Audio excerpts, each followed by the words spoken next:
Bien-aimé, écoute, le monde nous rend très malheureux, même quand les circonstances présentes semblent être bonnes. Même quand nous avons le meilleur job que nous voulons, nous avons le bon salaire que nous voudrions, nous avons les enfants que nous cherchons, le mariage que nous étions en train de chercher. Mais nous finissons par avoir une courte joie, mais une longue vie d'inquiétude dans ce monde. Bien-aimé, l'homme cherche à savoir que sera le lendemain de sa vie. Et cela est une chose qui cause l'inquiétude de tout le monde, que ce soit chez le pauvre, que ce soit chez les riches, parce que le lendemain est un secret. Ce que tu ne maîtrises pas est à Dieu. Ce que tu maîtrises est à toi.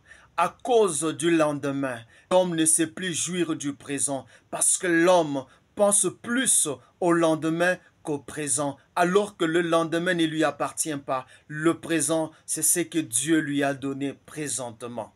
Il cherche à connaître le lendemain qu'il ne maîtrisera jamais. Lisons. Psaume chapitre 91, verset 1 à 2. Celui qui demeure sous l'abri du Très-Haut repose à l'ombre du Tout-Puissant. J'ai dit à l'Éternel, mon refuge et ma forteresse, mon Dieu en qui je me confie.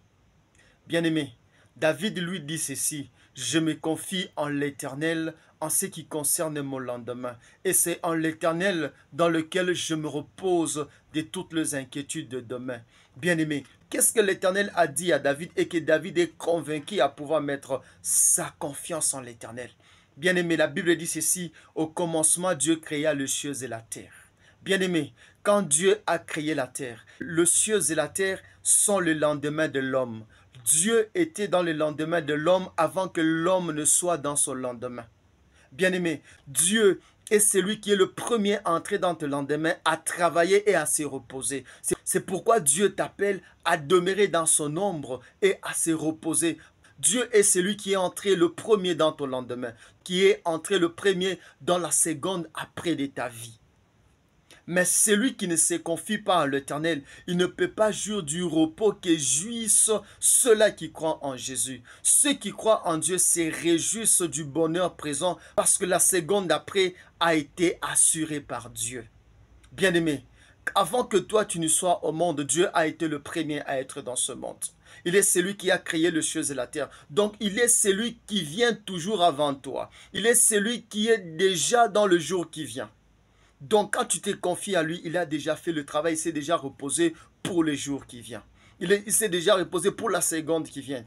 Bien-aimé, aujourd'hui l'homme a du mal à jouir de son présent. Si aujourd'hui il y a guerre entre la Russie et l'Ukraine, c'est parce que la Russie est en train de viser le lendemain. Si je laisse l'Ukraine entre les mains de l'OTAN, demain la Russie sera en danger. Bien-aimé, l'homme ne peut pas jouir de son présent à cause de l'avenir qui est devant. Parce que l'homme veut maîtriser l'avenir et automatiquement, il détruit son présent. L'homme veut maîtriser l'avenir et il ne dort pas aujourd'hui. L'homme veut maîtriser l'avenir, l'homme ne sera jamais heureux. L'homme ne peut être heureux que dans le jour qui lui est donné.